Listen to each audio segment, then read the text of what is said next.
The Chinese theorist and critic of painting, Guo Xi, in Notes on Painting, What He Has Seen and Heard, reports the following. Guo Xi, originally from Wen in Haiyan, now holds the position of Yisue in the imperial office of Shuyuan. He paints landscapes of the winter forest, demonstrates both skill and variety, as well as depth in composition. Although he constantly studies Yingzi, another name for Li Cheng, and admires him, he can also express his own feelings. Guo Xi was the last of a cohort of great creators of China's monochrome landscape such as Wang Wen, Fan Quan, Li Qing.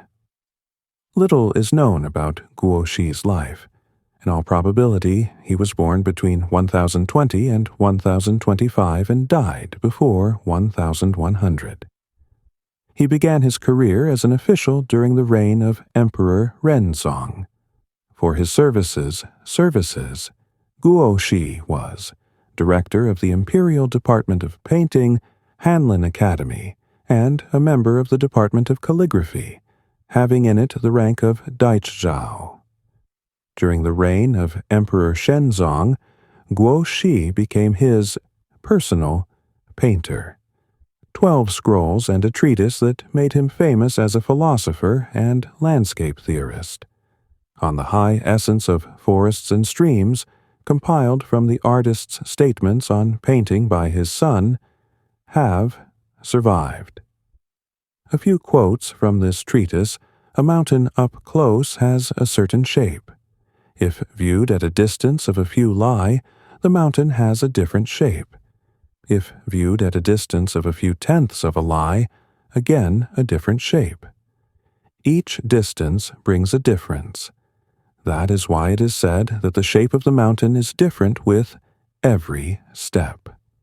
Nature is as alive as man. Its individual organs have their own functions.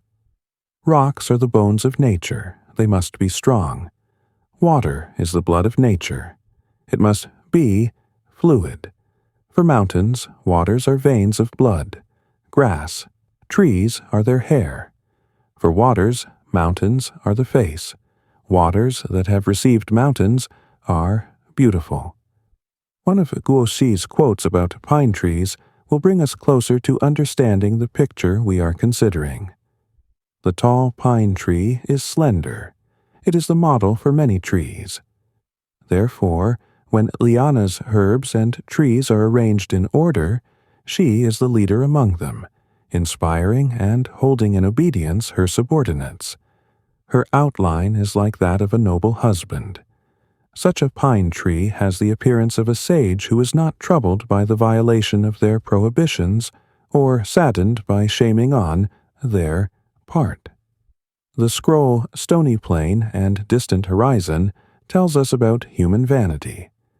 Vanity is like two tall pines that have grown up under the protection of the rocks. Abundantly fed by full-flowing streams, the pines have risen high above the plain, and they seem to have grown taller than the high mountains. But individual rocks are not mountains, and the pines, though tall, do not have the strength, unlike the monolithic solidity of the mountains, to stand in this boundless world. And in time, they, like the small trees surrounding them, will gradually blossom and wither, and then finally perish in the waters that gave them life.